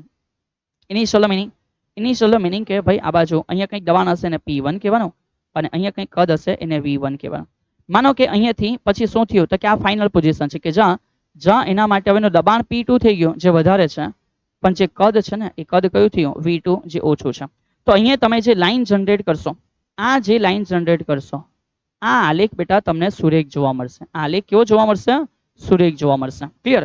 હવે આ આલેખમાં સર પાછું તમને સમજાવે છે. ઓ હલો મારા પ્યારા વાલા વિદ્યાર્થી મિત્ર, આ આલેખ તમારો સેમ જ છે પણ સમજો આ આલેખમાં બે પ્રકારની અવસ્થા છે. માનો કે કદાચ એમ ગયું ને એમ, તો આનો મિનિંગ કે સાહેબ દબાણ વધી ગયું. તો આ બાજુ જો આલેખ જાય તો આને એવું કહેવાય કે આ સંકોચન છે. શું થયું? સંકોચન થયું. પણ માન એ જ આલેખ બેટા અંદર એમ આવેલો હતો તો આનો મિનિંગ કે કદ વધ્યું તો આને એવું કહેવાય કે પ્રસરણ છે. બંને કેસમાં થતે તો સરખું જ ને. માનો કે સર કે મેં આને દબાવ્યું તો સંકોચન થયું પણ પ્રોસેસ સમતાપી. તો માનો ઉપર ગયું તો ઇટ્સ ઓકે ઇન્ક્રીઝ થયું. હા ને કેવું થયું? ઇન્ક્રીઝ થયું. તો કોઈ ના નથી યાર. ચલીએ તો તમે એ મુજબ પણ સમજી શકો છો બેટા. અહીંયા મારી એમાં કોઈ ના નથી યાર. તો આ જ વસ્તુને તમે ઊંધી રીતે પણ સમજી શકો કે P1 V1 નીચે છે અને P2 V2 ઉપર છે, કોઈ પ્રોબ્લેમ નથી. તો અહીંયા સુધી જે તમને સરે સમજાવવા પ્રયત્ન કર્યો છે એ એક આપણે નાની બેટા જે હાઇલાઇટ હતી ને એ રેડી કરી દીધી. જો આટલી વસ્તુ તમે થિયરીમાં લખીને આગળ વધશો તો શિક્ષક પણ ખુશ રહેશે અને તમારું જે નોલેજ છે એ પણ બેટર રહેશે. ચલિए તો હવે અહીંયા સર લખે છે, કન્ટિન્યુ કરશું બેટા. ચાલજો. તો હવે અહીંયા આપણે લખવાના શું, તો કે ભાઈ આપણે તો કાર્ય શોધવાનું છે. તો સર કાર્ય કેવી રીતે શોધશો, તો લખતા ગયા, જો પી જેટલા દબાણના મૂલ્ય માટે કદમાં ફેરફાર ડીવી હોય. સર એટલે તો મિનિંગ સમજો. આપણે કોઈ ઇન્ટરમીડિયેટ અવસ્થા લઈ લીધી. એક ઇન્ટરમીડિયેટ અવસ્થા એટલે શું, માનો અહીંયાથી તમે નીચે જતા છો તો કોઈ એક એવી ક્ષણ લઈ લીધી કે જ્યાં એનું દબાણની વેલ્યુ પી હશે, ખબર નથી કેટલી છે પણ માન બેટા દબાણની વેલ્યુ પી હશે અને એનું કદ કંઈક થયું, કાં તો ઘટ્યું કાં તો વધ્યું, બેમાંથી કોઈ બી પોસિબલ, કાં તો નીચે આવતા હશે ઘટ્યું હશે, ઉપર જાય તો વધ્યું હશે. તો માન યાર કે દબાણ પી છે, એ દબાણ પી માટેના કદમાં એક નાનો ફેરફાર છે ડીવી છે. તો જો નાનો ફેરફાર હોય તો આપણે લખી શકીએ કે આ સૂક્ષ્મ ફેરફાર માટે કાર્ય. સર લખે છે કે આ જે સૂક્ષ્મ ફેરફાર છે, રાઈટ, આ સૂક્ષ્મ ફેરફાર માટે કાર્ય. તો આ સૂક્ષ્મ ફેરફાર માટે જે કાર્ય છે, માનો એ કાર્ય બી હશે તો સૂક્ષ્મ ને, તો dw ઇઝ ઇક્વલ ટુ પી અને કદમાં ફેરફાર સૂક્ષ્મ છે તો શું આવે ડીવી. આ કાર્ય w બરાબર પી ડેલ્ટા વી એ સમીકરણ ઓલરેડી મેં આગળના લેક્ચરમાં સમજાઈ ગયો છે. જો આપને નહીં ખબર હોય તો બેટા મારી વિનંતી છે કે એ લેક્ચર આખો જોઈ લેવો, જેથી આ બધી થિયરીઓ બહુ ઇઝીલી તમને સમજ પડતી રહેશે. ઓકે, ચલીએ. તો હવે મને સૂક્ષ્મ કાર્ય ડેલ્ટા w બરાબર પી ડીવી જો મળી ગયું છે તો અહીંયાથી આગળના પોર્શન માટે મારે શું કરવું પડશે, તો સમજો. અને આપણે આપી દઈએ ઇક્વેશન નંબર 1 અને કન્ટિન્યુ કરશો કે કુલ કાર્ય માટે સમીકરણ 1. ઓકે, જે કુલ છે એ કુલ કાર્ય માટે સમીકરણ કયું છે, તો કે 1 છે. સમીકરણ 1 નું શું કરવાના બેટા, તો કે સંકલન કરતા. ચલિए તો હવે અહીંયાથી શરૂઆત કરશું. જો આપણે સંકલન કરીએ તો લખાશે પછી આ મુજબ કે ઇન્ટિગ્રેશન, ચલિए લખાશે આ મુજબ કે ઇન્ટિગ્રેશન dw સૂક્ષ્મ કાર્યનો સંકલન. તો અહીંયા ઇન્ટિગ્રેશન આવી જશે, સંકલન p ઇન્ટુ ડીવી. ઓકે સર, એટલે સંપૂર્ણ કેવી રીતે, તો સ્ટાર્ટ કર્યું જ્યારે કદ v1 હતું અને અંત કર્યું જ્યારે કદ v2 છે. સર v ની જ કેમ લિમિટ લખી, p ની કેમ નહીં લખી, બીકોઝ ધ્યાન આપજો બેટા સર શું કહે છે. ઓકે, મે બી કદાચ આ અક્ષર તમારા માટે થોડા તકલીફ વાળા હશે મને એવું લાગે છે. ચલો સમજો સર શું કહે છે કે ભાઈ માટે સંકલનમાં dw ઇઝ ઇક્વલ ટુ સંકલનમાં p ઇન્ટુ સર લખે છે ડીવી. અહીંયા v1 અને અહીંયા શું હશે v2. સર કેમ v1 v2 લીધા, કારણ કે અહીંયા આપણે જે ચેન્જીસ છે ને ડીવી પ્રમાણે છે. તો જે પ્રમાણે તમારું સંકલન છે એની લિમિટ મૂકશું કે જે દબાણ છે એ દરમિયાન કદ v1 થી ક્યાં જાય છે, v2 જાય છે. હવે અહીંયા આપણે શું કરવાના છે, તો અહીંયા બહુ ઇઝી છે કે સૂક્ષ્મ કાર્યનું સંકલન તો ટોટલ કાર્ય થઈ જશે. સંકલનમાં અહીંયા v1 થી v2 તો છે પણ આપણે p ની વેલ્યુ મૂકશું. શું સમજો કેવી રીતે, તો અહીંયા જે તમારી પાસે છે એના પરથી તમે આરામથી કહી શકો કે માટે જો દબાણ p માટે લખવું હોય તેવું લખી શકાય કે v ગયું નીચે તો તમે લખી શકો મ્યુ rt ભાગ્યા v. શું લખી શકશો, મ્યુ rt ભાગ્યા v. તો આ જે p ની વેલ્યુ છે એને આપણે અહીંયા મૂકી દેશું કે ભાઈ p ની કિંમત મૂકવાના. કઈ કિંમત છે સર, મ્યુ rt ભાગ્યા v છે અને ઇન્ટુ વન્સ અગેન dv છે. ચલિए તો હવે અહીંયાથી બહુ ઇઝી થિયરી થઈ ગઈ કે w ઇઝ ઇક્વલ ટુ તમે લખી શકો કે જે મ્યુ rt છે બેટા, અરે યાર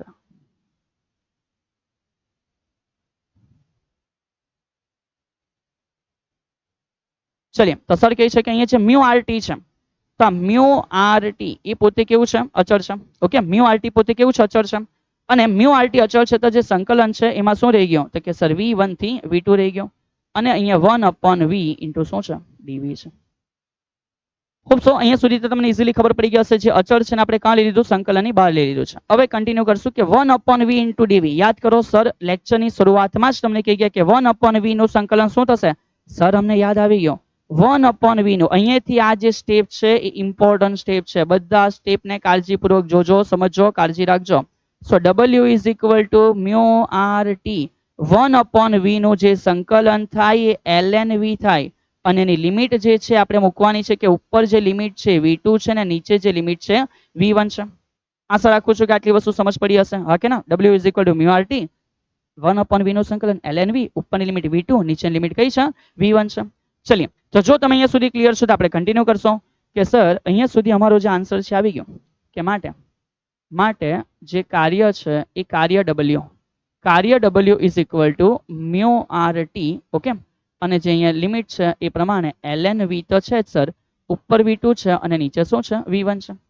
ઓકે, સો ધેટ્સ વાય કાર્ય W is equal to mu R T. હવે આપણે લિમિટ છોડીએ છીએ તો ln ઉપરના v માટે પહેલા v2 માઇનસ આપણે લખી શકીએ કે ln નીચેના v માટે શું હશે v1.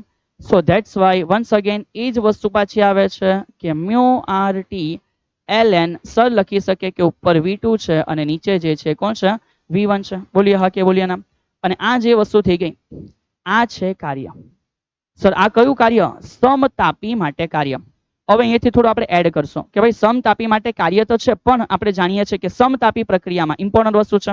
હલો, દરેક વિદ્યાર્થી આને ધ્યાનથી સાંભળશે. સર બીજું શું છે? તો આપણે જાણીએ છીએ કે જ્યારે પણ સમતાપી પ્રક્રિયા છે, સમતાપી પ્રક્રિયા માટે આપણને શું ખબર છે? તો કે જે ડેલ્ટા ડબલ્યુ છે કાર્યમાં ફેરફાર એ જ તો ડેલ્ટા ક્યુ છે.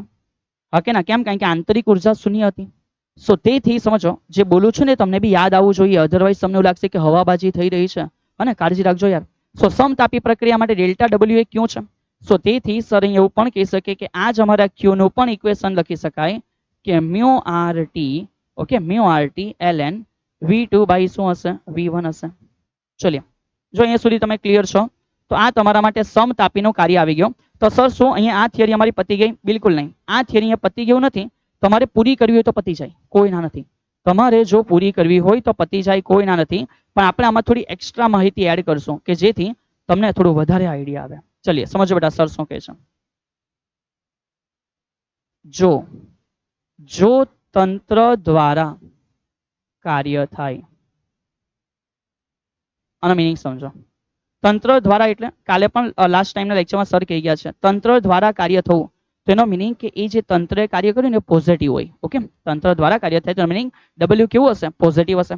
તો જો તંત્ર દ્વારા કાર્ય થાય તો આપણને ખબર પડે કે જે W છે એ W નો આન્સર તમારો ધન આવશે. અને જો W ધન છે બેટા તો તમને એ પ્રમાણે અહીંયા જે આન્સર છે એ પોઝિટિવ મળશે. અને જો આન્સર પોઝિટિવ છે આનો મિનિંગ હશે v2 મોટો હશે અને v1 કેવો હશે? નાનો હશે. તો જ પોઝિટિવ આવે ને. સમજ? બાદબાકીમાં આ મોટું હોય અને આ નાનું હોય તો આ મોટું છે તો જ આન્સર પોઝિટિવ આવે. તો આનો મિનિંગ એવું થાય કે જો W ધન હોય તો જે v2 છે એ v2 મોટું હોય કોના કરતા? v1 કરતા. એટલે અંતિમનું કદ મોટું છે તો આનો મિનિંગ એવું થાય કે પ્રસરણ થયું હશે. સમજો? અને વાયુ પિસ્ટનને ધક્કો મારીને ઉપર લઈ જાય. વાયુ કે ચાલ બહાર નીકળ પિસ્ટન, ચાલ બહાર નીકળ પિસ્ટન, તો પિસ્ટન ઉપર ચાલ્યું. સમજ? તો વાયુ પોતે કાર્ય કરીને પિસ્ટન ઉપર લઈ ચાલ્યું. આનો મિનિંગ કે ભાઈ પ્રસરણ થઈ રહ્યું હશે. પણ એનો જ ઊંધો કેસ સમજો બેટા કે જો તંત્ર પર કાર્ય થાય તો તંત્ર પર કાર્ય થાય આનો મિનિંગ આપણે જાણતા છે કે જે W છે ને એનો આન્સર શું આવે? સર W નો આન્સર ઋણ થાય. તો W નો આન્સર ઋણ થાય એનો મિનિંગ શું થયો? તો કે અહીંયા આવી છે W ઋણ હોય તો v2 નાનું હોય અને v1 મોટું હોય તો જ બાદબાકીમાં આન્સર નેગેટિવ આવે. સો આનો મિનિંગ એવો છે કે જે v2 હશે નાનું હશે v1 કરતા અને અંતિમનું કદ નાનું છે. આનો મિનિંગ કે સંકોચન પામ્યું હશે. શું પામ્યું હશે? સંકોચન પામ્યું હશે. તો મિનિંગ સમજો. મતલબ કે હવે પિસ્ટન ઉપર તમે દબાણ લગાડો છો અને વાયુને દબાવો છો તો વાયુ પોતે તંત્ર કહેવાય. વાયુ પોતે તંત્ર છે તો પિસ્ટન એના ઉપર દબાણ તમે લગાડીને વાયુને સંકોચિત કરી દો છો. આનો મિનિંગ વાયુ તંત્ર પર શું થયું છે? કાર્ય થયું છે. ઓકે, ચલિए અહીંયા સુધી તો તમે ક્લિયરલી સમજી ગયા છો. તો સમજો કે જો પ્રસરણ થયું, હે, જો પ્રસરણ થયું તો કાર્ય ધન છે અને જો સંકોચન થયું તો કાર્ય કેવું છે? ઋણ છે. ઓકે, તો અહીંયા સુધીની દરેક ઇન્ફોર્મેશન તમે સમજી ગયા હોય એવી મેં આશા રાખું છું. અને આ સવાલને પણ જો તમે અહીં સુધી કમ્પ્લીટલી લખશો, ફિગર આલેખ બધું દોરશો તો હોપસો આશા રાખું છું કે તમે વ્યવસ્થિત બેટા પુરવણીની અંદર લખી શકશો. એક પ્રેઝન્ટેશન સારું રહેશે અને તમે પોતાની મહેનત પ્રમાણે જે ફળ છે એ પણ મેળવી શકશો. ઓકે, જો તમને ક્લિયર સમજ પડી ગઈ છે તો તમે સરને એકવાર લખી શકો છો કે યસ સર અમને સમજ પડી રહી છે. જો કોઈ વસ્તુને સમજવામાં ડિફિકલ્ટી આવે છે તો તમે એ પણ જણાવી શકો છો કે સર આ મુદ્દો સમજ પડ્યો નથી યાર. કોઈ ના નથી, પણ 5 માર્કની થિયરી છે તો આપણે રિસ્ક નહીં લેશું. આશા રાખું છું કે તમે વ્યવસ્થિત સમજવા પ્રયત્ન કર્યો હશે. ઓકે, ચલીએ. સર બીજું કરી શું શકે? સર આશા જ રાખી શકે ને. મતલબ કે સર બી પોતાનું કામ અહીંથી કરી રહ્યા છે બટ આપણી વચ્ચે એક જે નાનો ડિસ્ટન્સ છે. સમજ? ડિસ્ટન્સ શાનો છે? ડિસ્ટન્સ આપણી વચ્ચે એક એ છે કે મેં કામ કરું છું પછી તમે જે કામ કરો છો એના વચ્ચે એક ટ્રાન્સપરન્સી એ છે કે તમને જે ભણાવવામાં આવેલું છે એ તમે શિદ્દતથી, ઈમાનદારીથી, ઓનેસ્ટલી પૂરું કરતા હશો. જો બે ઈમાનદારી કરવા ગયા, જો જે ભણાવેલું છે ને ભણવા માટે યોગ્ય સમય નહીં ફાળવશો, તો સરે જે આજે શરૂઆતના લેક્ચરમાં કીધું ને કે ડિલે કરતા રહેશો તો ડિલે થઈ જશે. અને ડિલેમાં શું થાય ખબર? ડિલેમાં વધારે કંઈ નહીં થાય. તમે જેટલું કામને ડિલે કરશો, લેટ કરશો, તો એ પ્રમાણે જે રિઝલ્ટ છે ને એ 100 થી 99, 98, 97, 6, 5 હા ને કરતા ધીમે ધીમે તમે પોતાને 33 ઉપર લાવી દેશો. અને કદાચ જો કોઈ વિદ્યાર્થી આમાંથી પણ નહીં સુધરે ને તો 33 માંથી બી નીચે જવા લાગશે, 32, 31, 30. અને પછી પોતે એવું સપનું જોશે કે ચલ હવે ખાલી પાસ થઈ ગયા તો સારું. અને આ જે સર અત્યારે 1-2 મિનિટમાં લાઈન બોલી ગયા ને એ જ છે જે હરેક વિદ્યાર્થી એક્ઝામ નજીક આવવા સમયે વિચારવાની શરૂઆત કરી દે છે.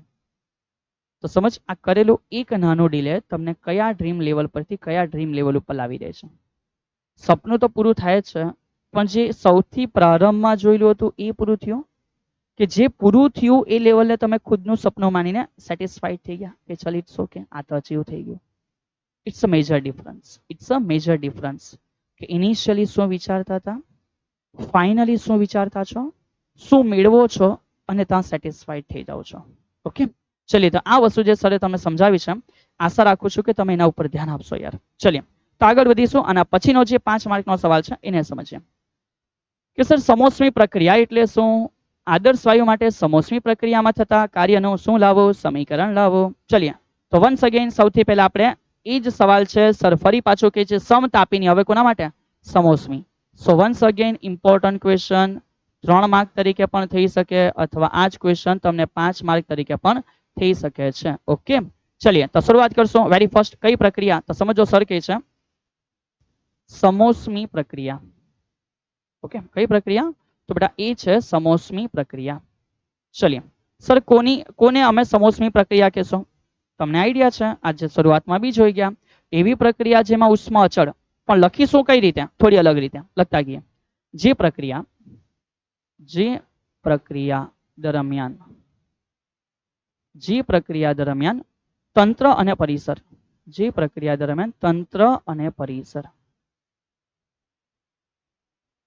વચ્ચે ઉષ્માનો વિનિમય થતો નથી. જે પ્રક્રિયા દરમિયાન તંત્ર અને પરિસર વચ્ચે ઉષ્માનો વિનિમય મતલબ આપલે. ઓકે, જે પ્રક્રિયા દરમિયાન તંત્ર અને પરિસર વચ્ચે ઉષ્માનો વિનિમય થતો નથી. આનો મીનિંગ ઉષ્માનો આપલે નથી થતી તો એ અચળ હશે. તો ઉષ્માનો વિનિમય થતો નથી તે પ્રક્રિયાને શું કહેવામાં આવે છે? તો કે ભાઈ તે પ્રક્રિયાને સમોષ્મી પ્રક્રિયા કહે છે. ચલિए તો પેલું વ્યાખ્યા તો ક્લિયર થઈ ગઈ? તો કે હા સર. હવે એના માટે આપણે જે પેલી પ્રોસેસ જાણતા છે, લખતા છે, એને આપણે લખીશું કે સર સમોષ્મી પ્રક્રિયા માટે શું? તો લખીએ કે આ પ્રક્રિયા માટે સમજો, આ પ્રક્રિયા માટે આપણે એવું લખી શકીએ કે જે PV gamma છે આનો મીનિંગ શું થશે? અચળ થશે.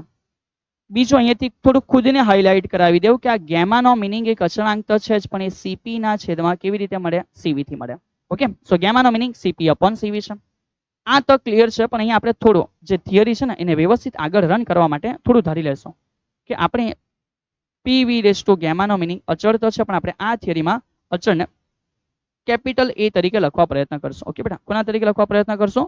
Capital A. ઓ સર, અલગ અલગ કેપિટલ એવી લખાય? અરે લખાય, જેવા લખવા એ લખાય, પણ સમજ યાર, કોઈ બી એક લખી દે ને, હું ફેર પડે યાર. ચલ તો કેપિટલ A તરીકે દર્શાવશો. ઓકે, આ જે આપણે કેપિટલ A તરીકે દર્શાવવાના છે આ આપણા માટે સૌથી યુઝફુલ રહેવાનું છે આ થિયરીની અંદર.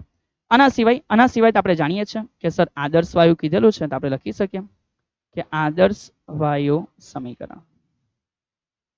તો આદર્શ વાયુ સમીકરણ આપણને ખબર છે કે PV = શું આવે? μRT. તો એ તો આપણને ખબર છે, લખી રાખશું કે ભાઈ PV નો મીનિંગ અમને એવું ખબર છે કે μRT હોય છે. ઓકે, બટ આનાથી ઇમ્પોર્ટન્ટ વસ્તુ જે છે, આપણે જ્યારે કોઈ પ્રક્રિયા કરી રહ્યા છે તો એ પ્રક્રિયા માટે આપણે જે પાછળની થિયરીમાં લખ્યું એ પ્રમાણે પ્રારંભિક અવસ્થા શું હશે?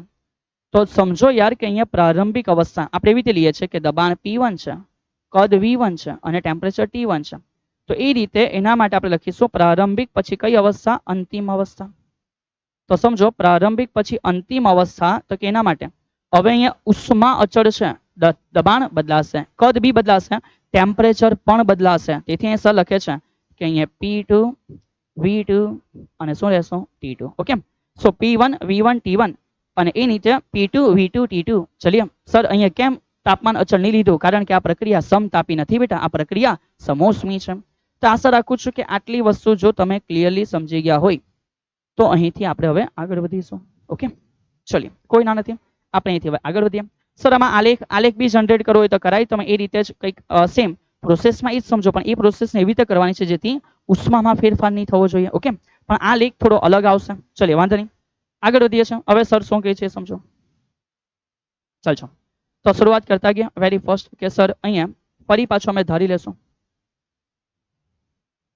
જો P દબાણ માટે જે કદ છે એ કદમાં થયેલો ફેરફાર dV હોય તો આપણે અહીંયા ફોર્મેશન સેમ રાખીશું કે જેથી તમને વધારે યાદ નહીં રાખવું પડે, એક જ ફોર્મેશનથી થિયરી ચાલ્યા કરશે. સો વન્સ અગેન આપણે લખી શકીએ કે માટે સૂક્ષ્મ કાર્ય, માટે આ સૂક્ષ્મ ફેરફારનો સૂક્ષ્મ કાર્ય ડેલ્ટા ડબલ્યુ ની પણ બેટા dw કેટલું હશે તો સર P * dV હશે. બહુ સિમ્પલ વસ્તુ છે. સો અહીંથી આપણે આગળ વધી શકીએ કે સમગ્ર કાર્ય માટે સમીકરણનું શું કરવું પડે? સંકલન કરવું પડે. પણ એ કરવા પહેલા સર લખે છે કે માટે dw ઇઝ ઇક્વલ ટુ, ચલો બધા બાજુ ફરી પાછું શાંતિથી સમજો. સર અહીંયા જે કહે છે જેવી રીતે પહેલામાં આપણે P ની વેલ્યુ લખેલી એવી રીતે અહીંયા સર P માટે લખી શકે કે a ના છેદમાં આ નીચે ગયું v⁴ સર શું લખી શકે P માટે? સર P માટે લખી શકે a ના છેદમાં v⁴. ચલીએ તો જો સર એવું લખી શકે છે તો કન્ટિન્યુ કરશે સર અહીંયાથી કે માટે હવે P માટે સર લખી શકે a ના છેદમાં v⁴ ઇન્ટુ શું હશે dv. હવે આને કહી દઈએ સમીકરણ નંબર 1 છે. તો આગળનો કેસ શરૂઆત કરતા ગયા લખીશું કે સર સમીકરણ 1 નો ઓકે કુલ કાર્ય માટે, કોના માટે? કુલ કાર્ય માટે. ચલો તો લખે છે સર કે કુલ કાર્ય માટે સમીકરણ 1 નો શું કરવું પડશે તો કે સમીકરણ 1 નો સંકલન કરતા. ચલિए તો જો એનું સંકલન કરીશું તો આપણને ખબર પડે કે તેથી સંકલનમાં dw વિદ્યાર્થી મિત્ર અહીંયા એ અચળ છે, સંકલનમાં જે હશે 1/v⁴ ઇન્ટુ dv છે. ઓકે, અહીંયા કદની લિમિટ એ v1 થી v2 સુધી છે. સો કન્ટિન્યુ સૂક્ષ્મ કાર્યનું સંકલન કરવાથી ટોટલ કાર્ય w મળશે, હા કે ના? ચલિए તો સૂક્ષ્મ dw ઇન્ટિગ્રેશન કરવાથી ટોટલ કાર્ય w મળી ગયો. સર એ તો અચળ છે. અહીંયા સંકલન વન્સ અગેન સર લખે છે v1 થી v2, બેટા v ની ગેમા ઉપર આવે ને તો માઇનસ ગેમા થઈ જશે. કેટલી થઈ જશે? Minus gamma. અને જો કોઈની માઇનસ ઘાત છે અથવા ઘાત કઈ છે ને ઘાત છે તો ઘાતનો નિયમ, ઘાતમાં એકનો વધારો જે ઉપર છે નીચે. સો લખી શકે sir w is equal two a, સમજો અહીંયા શું થશે, અહીંયા એવું થશે કે જે v છે ને એ v ની ઘાત માઇનસ ગેમામાં એકનો વધારો તો જે ઉપર છે એ નીચે માઇનસ ગેમા +1. સમજ પડી? સર શું કહે છે? આ સ્ટેપ ફરી પાછું ઇમ્પોર્ટન્ટ છે, આ જે સ્ટેપ છે એ ફરી પાછો ઇમ્પોર્ટન્ટ છે. તમે ધ્યાન રાખજો કે આપણે શું કર્યું છે. સર અહીંયા જે a છે તે રહ્યું પણ v⁻⁻ એનો સંકલન ઘાતમાં એકનો વધારો જે ઉપર છે એ આવી જશે નીચે. હોપ સો ક્લિયર હશે. પણ અહીંયા લિમિટ છે ભૂલતાની, ઉપર જે લિમિટ છે એ v2 છે અને નીચે જે લિમિટ છે એ v1 છે. ઓકે ચલીએ તો હોપ સો અહીંયા સુધી ક્લિયર છો. આપણે અહીંયા ગાડી કન્ટિન્યુ કરશું કે સર માટે અહીંયા માટે અમને જે કાર્ય w મળ્યું છે એ શું છે? તો માટે વન્સ અગેન સર લખે છે કે જે કાર્ય w છે એ મુજબ મળ્યું છે કે a in the bracket v⁻⁻ ના છેદમાં માઇનસ ગેમા +1 છે અને જે કદની લિમિટ છે ઉપર v2 છે અને નીચે કોણ છે v1 છે. ચલીએ સો ફરી પાછું w is equal two a, આ જે છે બેટા એનું બહાર કાઢી લેમ અને બહાર કાઢતી વખતે 1 - ગેમા લખી દેમ. સો ઇટ્સ ગુડ, ચાલશે. અને હવે અંદર જે બાકી રહ્યું એ ઓનલી v⁻⁻ +1 છે અથવા 1 - ગેમા લખી દઉં તો પણ ચાલી જાય. શું ફેર પડે તો કે હા સર. ચલીએ તો 1 પોઝિટિવ લખી દઈએ, માઇનસ ગેમા નેગેટિવ છે. લિમિટ v2 થી v1 છે તો આપણે લિમિટ મૂકીશું. સો માટે w is equal two a/1 - gamma. અહીંયા સમજો શું થશે, અહીંયા એવું થશે કે v2 પહેલા મૂકીએ 1 - ગેમા માઇનસ v1 મૂકીએ 1 - ગેમા. એટલે કે જે જગ્યાએ v છે ત્યાં શું આવી ગયો તો કે એકવાર v2 અને એકવાર v1 આવી ગયું. હવે મેં a ને અંદર બંને સાથે ગુણીશ તો w બરાબર મને એવું પ્રાપ્ત થશે કે એ અંદર ગુણાય તો a v2 raise to 1 minus gamma minus A v1 raise to 1 minus gamma ના છેદમાં 1 માઇનસ શું છે ગેમા છે. તો સ્ટુડન્ટ્સ અહીંયા સુધી તો આપણે આવી ગયા, કોઈ ના નથી. ઠીક છે, અહીંયા સુધી તો આપણે આવી ગયા, આમાં કોઈ ના નથી. અહીંયાથી જે સ્ટેપ મેં તમને બતાવવા જામ છું એ સ્ટેપમાં હરેક વિદ્યાર્થી કાળજી રાખશે. It's an important step. આપણને ખબર શું છે સમજો, આપણને એવું ખબર છે કે એ એટલે અચળ છે જેનો meaning P V raise to gamma છે, મારી કોઈ ના નથી. આપણો જે એ છે એ નો મિનિંગ છે પી વી રેસ ટુ ગેમા કોઈ નથી. પણ જે જગ્યાએ v2 છે તો અમે p2 v2 વાળી વેલ્યુ લેવા, અને જે જગ્યાએ 1 છે તો અમે p1 v1 વાળી વેલ્યુ લેવા. સર એટલે તો સમજ, પી વી રેસ ટુ ગેમા અચળ છે તો આનો જ મિનિંગ સર એવું લખી શકે કે એ બરાબર p1 v1 raise to gamma બી લખાય, અને એ જ એનો meaning p2 v2 raise to be gamma લખાય. મેં જે કેમ છું એ સમજ પડે છે ને? બોલ હા કે ના બેટા, બોલ હા કે ના. તો એ સમજવા માટેની વસ્તુઓ છે. ઠીક છે, ચલિए. તો સર અહીંયા જે વેલ્યુ છે એને કન્ટિન્યુ કરાવે છે તમારી સાથે. ચલિए, સો અહીંયાથી ઇમ્પોર્ટન્ટ સ્ટેપ છે, દરેક વિદ્યાર્થી એમાં કાળજી રાખે માટે w બરાબર મેં એવું લખી શકીશ કે આ એ જ્યાં છે ને ત્યાં 2 છે, v2 છે, તો હું લખા p2 v2. Okay, p2 v2 raise to gamma. કોની કિંમત? a ની કિંમત આવી. અહીંયા ઓલરેડી બાકી છે કોણ છે? v2 raise to 1 minus gamma બાકી છે, માઇનસ એ જ્યાં 1 છે તો ત્યાં સર લખશે p1 v1 raise to gamma અને into v1 raise to 1 minus gamma ના છેદમાં, છેદમાં તો સેમ છે કોણ છે તો કે ભાઈ 1 માઇનસ ગેમા છે.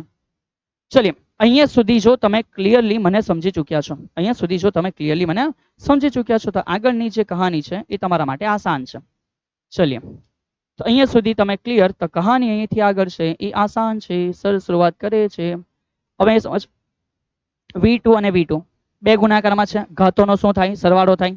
તો ગેમા વત્તા 1 ઓછા ગેમા, સમજ ઘાતોનો સરવાળો, તો ગેમા વત્તા 1 ઓછા ગેમા, તો ગેમા ગેમા નીકળી ગયો, ઇનડાયરેક્ટલી v2 બચ્યા કેટલા? ખાલી 1.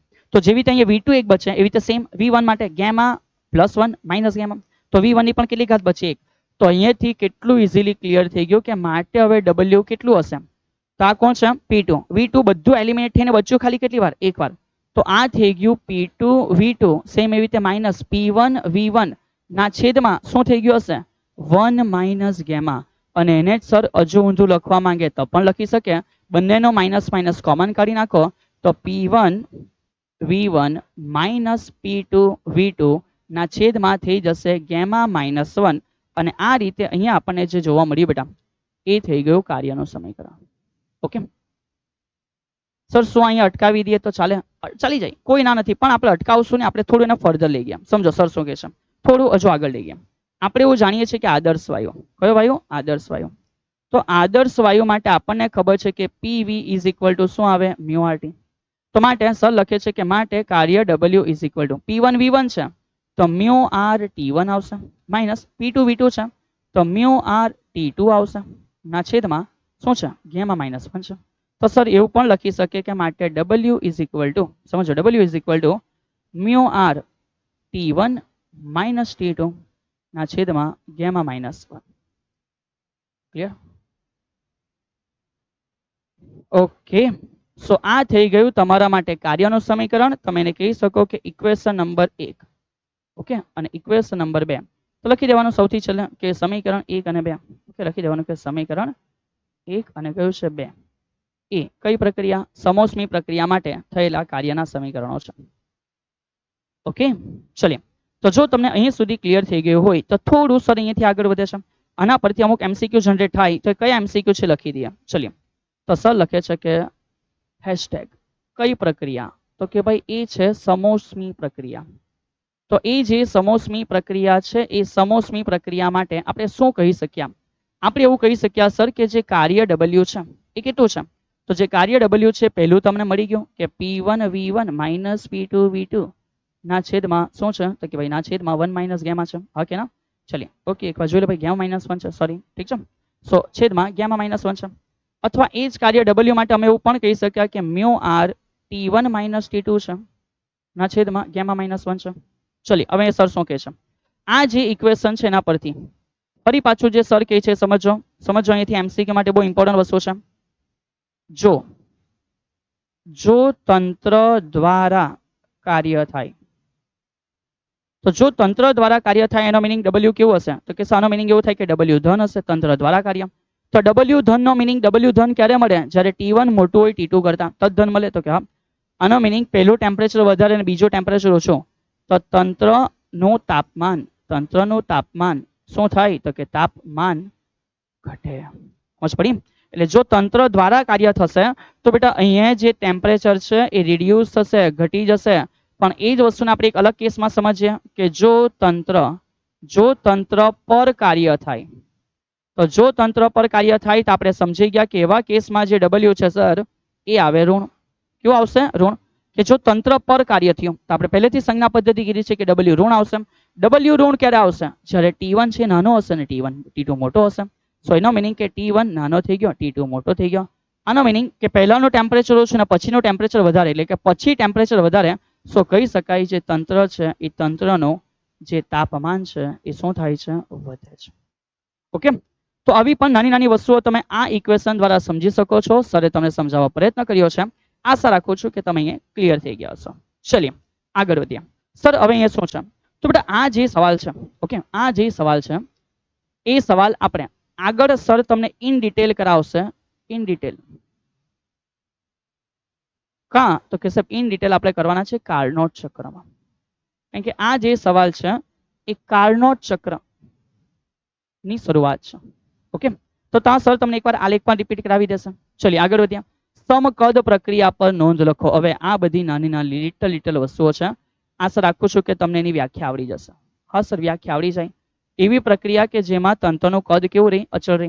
ચલિए માનો કે આ પ્રક્રિયા માટે આપણને કોઈ કાર્ય પૂછે છે. કઈ સમકદ પ્રક્રિયા માટે કાર્ય પૂછે છે? તો કાર્ય W is equal two P delta V આવે. સર અહીંયા કદ અચળ છે, તેનો મિનિંગ ડેલ્ટા V બરાબર શું થઈ જાય? શૂન્ય. સો સમકદ પ્રક્રિયા માટે કાર્ય કેટલું? શૂન્ય. સમજ? સમકદ પ્રક્રિયા માટે કાર્ય કેટલું? શૂન્ય. ચલિए જો કાર્ય શૂન્ય છે તો સર લખે છે કે સમકદ પ્રક્રિયા માટે પ્રથમ નિયમ. કયો નિયમ? પ્રથમ નિયમ. ચલિए તો સર પ્રથમ નિયમ શું હશે? તો સમજ પ્રથમ નિયમ શું હશે? કે ભાઈ સમકદ પ્રક્રિયા છે, કાર્ય 0 થઈ ગયેલું છે.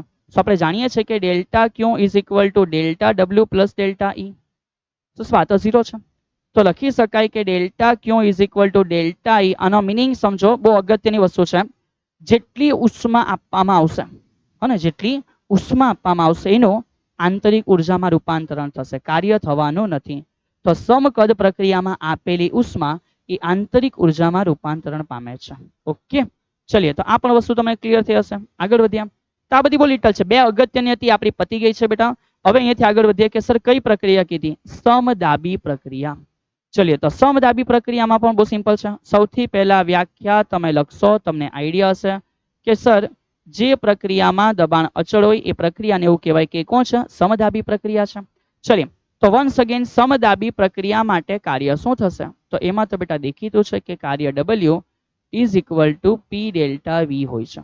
કેટલું હોય છે? P ડેલ્ટા V હોય છે. ઠીક છે. તો એ તો આપણે ઓલરેડી ક્લિયર કરી ચૂક્યા છે. તો સમકદ પ્રક્રિયા માટે કાર્ય P ડેલ્ટા V હોય છે ને એ રીતે જો તમારે પ્રથમ નિયમ થર્મોડાયનેમિકનો લખવો હોય તો એ સરળ વસ્તુ છે કે delta Q is equal to delta W plus delta E છે. સો ડેલ્ટા W તો આપેલું છે આપણી પાસે છે. સો ડેલ્ટા Q નો મિનિંગ એવો થઈ જશે કે P ડેલ્ટા V વત્તા ડેલ્ટા E. ઓકે. ચલો નેક્સ્ટ અગાડી. સર ચક્રીય પ્રક્રિયા એટલે શું? Last and important things. ચક્રીય પ્રક્રિયા એટલે શું? તો સમજો બેટા સર શું કહે છે.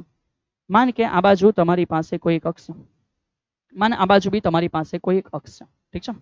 તો માનો આ અક્ષ ઉપર આપણે દબાણ લઈ લઈએ છીએ અને આ અક્ષ ઉપર આપણે શું લઈ લઈએ છીએ? કદ લઈ લઈએ છીએ. કોઈ એની એવી પ્રારંભિક અવસ્થા છે જેના માટે માનો કે એનું દબાણ P1 છે અને માનો બેટા એનું જે કદ છે કેટલું છે? V1 છે.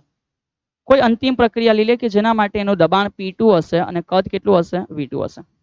તો હવે એવું થાય કે કોઈ પ્રક્રિયા આ રીતે થઈ, સમજો. ઓકે. અને એ પ્રક્રિયાની રિવર્સ પ્રોસેસ આ રીતે થઈ. તો આનો મિનિંગ શું થયો? આનો મિનિંગ એવો થયો કે પ્રક્રિયા એકચ્યુઅલી જ્યાંથી ચાલુ થઈ ત્યાં જ આવીને પૂરી થઈ. હા ને? જ્યાં પ્રક્રિયા સ્ટાર્ટ થઈ આ એનું ઇનિશિયલ સ્ટેપ હતું, તો એ જ એનું એ ફાઇનલ સ્ટેપ થઈ ગયો.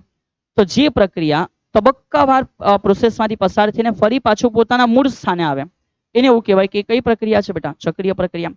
ઇમ્પોર્ટન્ટ વસ્તુ તમારે અહીંયા ધ્યાન રાખવાનું છે. સમજો સર જે કહે છે આને કહેવાય ઘેરાયેલું ક્ષેત્રફળ. આને કહેવાશે ઘેરાયેલું ક્ષેત્રફળ. તો સૌથી પહેલા સર કહે છે કે જો આલેખ જો આલેખ P વિરુદ્ધ V હોય તો આનો મિનિંગ શું છે? તો આલેખ P વિરુદ્ધ V નો મિનિંગ સમજ કે P વિરુદ્ધ V છે આપણે ઘેરાયેલું ક્ષેત્રફળ એટલે 2 નો ગુણાકાર. તો સર કહી શકે કે આમાં જે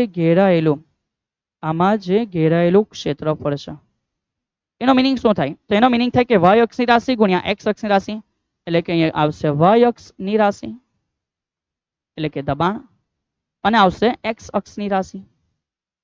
એ કોણ છે? તો કે સાહેબ એ કદ છે. તો દબાણ ગુણ્યા કદ ભેગું થઈને તમને શું આપે? તો કે કાર્ય. સો અહીંયા સમજો કે જે ઘેરાયેલું ક્ષેત્રફળ છે ધેટ્સ વાય એ તમને કાર્યનું મૂલ્ય આપશે. કોનું મૂલ્ય આપશે બેટા? કાર્યનું મૂલ્ય આપશે. હવે અહીંયા જે સર કહે છે સમજો સાહેબ આમાં તો પણ 2 વક્ર બન્યા. તો અમારે આ વચ્ચે ઘેરાયેલું છે શું કહેવા માંગે? તો સમજ એક વક્ર દરમિયાન કે જ્યારે કદ વધે છે તો કાર્ય પોઝિટિવ અને જ્યારે કદ ઘટે છે તો કાર્ય નેગેટિવ. પણ ઓલ ઓવર ચક્રીય પ્રક્રિયામાં કાર્ય કેટલું એના માટે સર લખે છે કે ચક્રીય પ્રક્રિયા. ઓકે, કઈ પ્રક્રિયા? ચક્રીય પ્રક્રિયા. ચક્રીય પ્રક્રિયામાં ઘેરાયેલું ક્ષેત્રફળ એ કાર્યનું મૂલ્ય આપે છે. કાર્યનું મૂલ્ય આપે છે. ઓકે, ચલિए તો આ જે વસ્તુ છે એ જાણકારી માટે સર કીધી છે. જો કે આપણે એની ઇન ડિટેલ ચર્ચા એક ઉદાહરણમાં કરવાના સ્વાધ્યાય દાખલામાં કરવાના છે જે સૌથી છેલ્લો સમ છે. આપણે જે પ્રેક્ટિસ કરશું ને સ્વાધ્યાયની એમાં સૌથી છેલ્લો સમ છે. ચલિए આ જે પોર્શન છે અહીંથી આપણે આપણા નેક્સ્ટ લેક્ચરની શરૂઆત કરશું વિદ્યાર્થી મિત્રો. તો અહીંથી આપણે શરૂઆત કરી દેશું કે આ શામાં હશે? તો કે આ નેક્સ્ટ લેક્ચરમાં હશે. Okay, so be ready for the next lecture. હવે અહીંયાથી ઓકે ચલીએ આ તો હોમવર્ક છે. પ્રતિવર્તી અને અપ્રતિવર્તી પ્રક્રિયા એટલે શું? તો કે તમે જાણો છો જે પ્રોસેસર આગળ એક જ દિશામાં થાય પાછળ પાછી રિટર્ન થતી નથી એને કહેવાય અપ્રતિવર્તી. લાઈક સપોઝ એક લોખંડ છે ને કાટ લાગ્યો તો એ રિવર્સ છોડીને થાય પાછો, તે કોણ છે? અપ્રતિવર્તી. ઓકે, સો પ્રતિવર્તી અને અપ્રતિવર્તી જો તમને ઉદાહરણ ખબર હોય તો તમે બેટા મને કોમેન્ટમાં જણાવી શકશો યાર. ચલીએ તો આ બધી જે પ્રોસેસ છે એ આપણે નેક્સ્ટ લેક્ચરની અંદર કન્ટિન્યુ કરવાના છે બેટા. આશા રાખું છું કે તમે દરેક વસ્તુને વ્યવસ્થિત સમજી શક્યા હશો. ઓકે, ચલીએ તો લાસ્ટમાં સર કહે છે કે આજે આપણે કઈ કઈ અગત્યની વસ્તુ છે ને કવર કરવા પ્રયત્ન કર્યો છે. તો સૌથી પહેલું આપણે સમતાપી. આ સમતાપી માટે કાર્ય સમજ્યા. W ઇઝ ઇક્વલ ટુ શું આવ્યું? તો કે sir W is equal to mu RT ln V2 ના છેદમાં V1 પ્રાપ્ત થયું. અને ત્યાર પછી બીજું અગત્યનું આપણે જે શીખ્યા એ સમોષ્મી પ્રક્રિયા માટે કાર્ય છે સર. અને એ જે કાર્ય છે એ અમને એવું પ્રાપ્ત થાય છે કે બોલો બોલો બોલો બોલો P1 V1 minus P2 V2 ના છેદમાં શું છે? ગેમા -1. અધરવાઇઝ તમે એવું પણ લખી શકો છો કે W is equal to mu R in the bracket T1 minus T2 ના છેદમાં શું લખી શકશો? ગેમા -1. તો આજના લેક્ચરમાં આ બે જે છે ઇમ્પોર્ટન્ટ છે. આના પરથી જે બી કંઈક નાના નાના લિટલ MCQ હશે એ સર તમને આ જ લેક્ચરમાં હોમવર્કની અંદર અરેન્જ કરીને આપે છે. તો આશા રાખું છું કે તમે હોમવર્કના જે MCQ છે એને પણ પ્રોપર વેમાં કરવા પ્રયત્ન કરશો. અને જો એ હોમવર્ક કરતા રહેશો તો તમારા દરેકે દરેક મુદ્દાઓ પણ ઘરે વ્યવસ્થિત બેટા કમ્પ્લીટ થતા રહેશે. ઓકે, ચલીએ તો આના પછીનો જે લેક્ચર છે સર માહિતી આપે છે કે એ લેક્ચરની અંદર વિદ્યાર્થી મિત્ર આપણે કાર્નોટ ચક્ર 5 માર્કની ઇમ્પોર્ટન્ટ થિયરી છે એને કમ્પ્લીટલી સમજશો. અને જે બી સ્વાધ્યાયના દાખલાઓ છે એને કમ્પ્લીટલી સોલ્વ કરવા આપણે પ્રયત્ન કરવાના છે. ઓકે, અને સાથે સાથે થર્મોડાયનેમિકનો બીજો નિયમ સમજવા માટે બહુ સારી વસ્તુ છે. ઓકે, એના સાથે ઉષ્મા એન્જિન અને રેફ્રિજરેશનની વાતો હતી પણ હવે એ એલિમિનેટ થઈ ગયું છે. છતાં બી આપણે એની જાણકારી અંદર એ લેક્ચરમાં કવર કરી રહેલા હશો. ઓકે, તો મળતા રહીશું આના પછીના લેક્ચરની અંદર. ત્યાં સુધી આ લેક્ચરની અંદર તમામ થિયરીઓ તમે એકદમ વ્યવસ્થિત રીતે નોટમાં લખી રાખશો અને તૈયાર થઈ જશો આવનાર લેક્ચર માટે એ આશા સાથે. જય હિન્દ.